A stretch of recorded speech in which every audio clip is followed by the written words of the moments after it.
When we don't pray, we are not only robbed of this, but there are things that happen when we don't pray. I don't have the time, but I will give you 3 of them.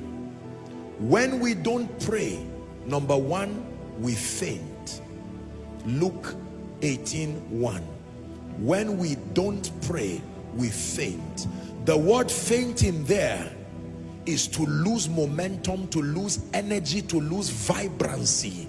Your vibrancy in the spirit, your passion in the spirit is sustained by the fire that your prayer life produces. When we don't pray, we faint. Number 2, when we don't pray, we die.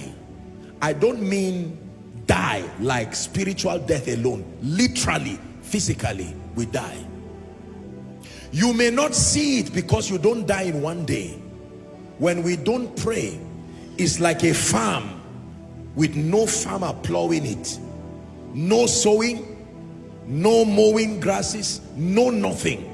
The reason why we die is because the thief, killing is part of what he does. He does not only steal and destroy.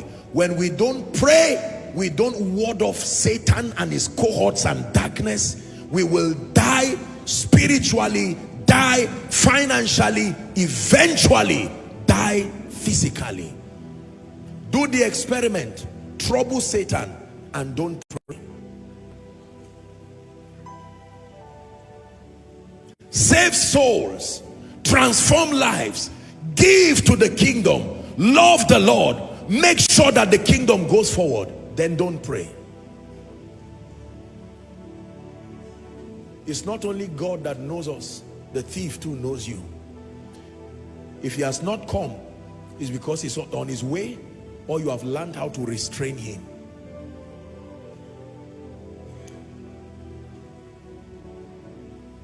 When we don't pray, we faint. When we don't pray, we die.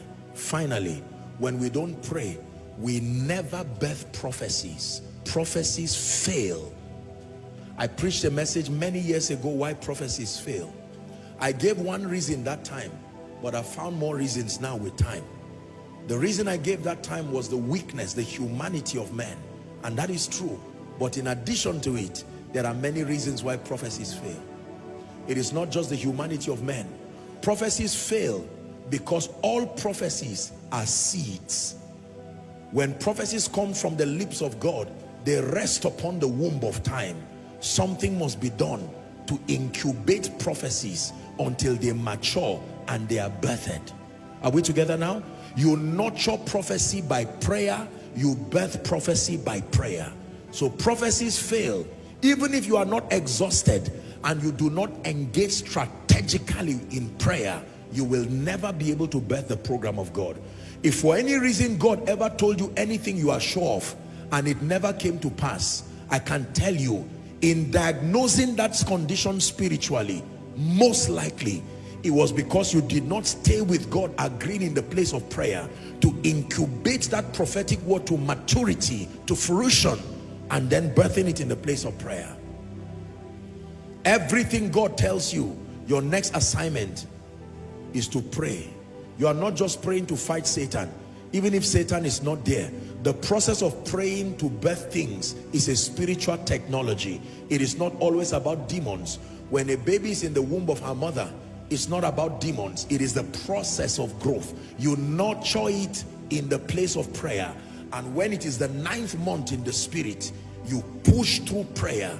As soon as Zion travails, she shall put forth a son. A son can mean a vision. A son can mean a new dimension. A son can mean another level in grace. Take note of this. When we do not pray, we faint. When we do not pray, we die. By every definition of death, we lose life financially, relationally, health-wise, until we finally die, because we give the thief access to carry out his ministry in our lives. And finally, when we do not pray, we abort prophecy. We do not stay with God to nurture and to birth prophecy, to give it physical expression. It is for this reason, ladies and gentlemen, that he spake a parable to the end that Koinonia, to the end that Joshua Selman, to the end that you and your family, you and everyone around you, that they pray and not to faint.